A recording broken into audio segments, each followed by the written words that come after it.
रांची के हज हाउस में अमन व इंसाफ कॉन्फ्रेंस का आयोजन किया गया है, जिसमें मुस्लिम समाज के साथ ही विभिन्न धर्मों के प्रतिनिधि भी शामिल हो रहे हैं और एक मैसेज देने की कोशिश है कि किस तरह अमन और शांति के साथ पीसफुली समाज में रहते हुए हमें देश की तरक्की और समाज की तरक्की के लिए सोचना चाहिए।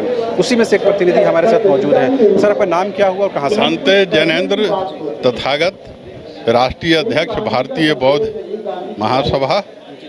आपने एक बात कही कि अगर माइनॉरिटी कमीशन का गठन हो रहा है, उसमें अगर बौद्धों को प्रतिनिधित्व नहीं मिलता है तो ये आवाज़ मुस्लिम समाज के अंदर से उठनी चाहिए। देखिए, अल्पसंख्यक का मतलब जो तुष्टीकरण की जा रही है केवल मुस्लिम लोग हैं नहीं। अल्पसंख्यक में मुस्लिम भाई हैं हमारे, बौद्ध भी हैं, जैन भी हैं, सिख भी हैं और ईसाई भी हैं।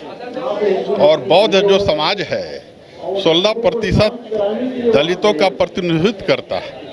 16% इस देश की बड़ी आबादी है जो बाबा साहब के समाज से आती है। और खासकर इस राज्य में अल्पसंख्यक आयोग में बुद्धों का प्रतिनिधित्व नहीं देना, जैनों का प्रतिनिधित्व नहीं देना, ये राज्य सरकार की तुष्टीकरण की नीति है।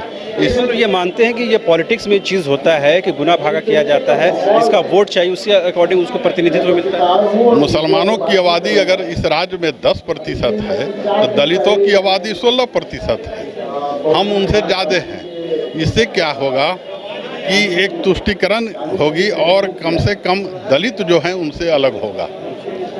इसलिए अगर अल्पसंख्यकों को प्रतिनिधित्व देने के लिए मुस्लिम समाज की ओर से आवाज़ उठनी चाहिए कि भाई उनका भी प्रतिनिधित्व हो, जैनों का प्रतिनिधित्व हो, तब हम अमन और शांति और नफरत के विरुद्ध जो सरकार के खिलाफ, केंद्र सरकार के खिलाफ जो समाज के अंदर ऐसी विचारधारा है उसके खिलाफ एकजुट होकर लड़ाई लड़ेंगे। आपको लगता है कि ऐसे जो कॉन्फ्रेंस है जिसका नाम ही अमन और शांति रखा गया है, इसका कुछ इम्पैक्ट पड़ेगा समाज में और ये एकदम एक्चुअल टाइम है जिसकी ज़रूरत महसूस की जा रही है? ये व्यापक पड़ेगा और केवल राजधानी में ही नहीं, इसका ज़रूरत है तहसील स्तर पर इस ढंग का कार्यक्रम का आयोजन करना, जिससे फासिस्टवादी शक्तियों को अलग थलग करने का मौका मिलेगा। अगले साल झारखंड में दो चुनाव है, एक तो पहला लोकसभा का है और विधानसभा का है। आपको लगता है कि ऐसे टाइम में एक मैंडेट तैयार करने की ज़रूरत है? देखिए, आवश्यक है, क्योंकि अगर एकजुट हम नहीं होंगे तो जो नफरत फैलाने वाले जो लोग हैं वो धर्म के नाम पर पुनः सत्ता हासिल करना चाहेंगे, जो देश के लिए खतरनाक होगा, समाज के लिए खतरनाक कदम होगा।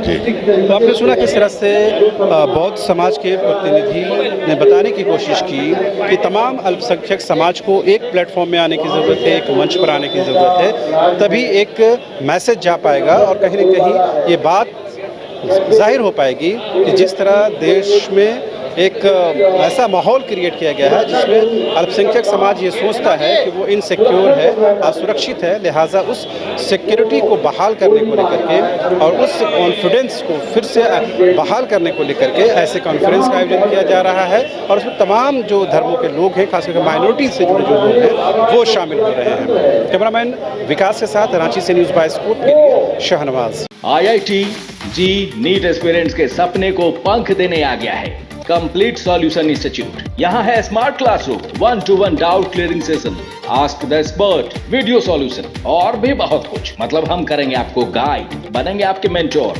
Foundation classes from class 6 onwards for your bright future. Visit complete solution institute.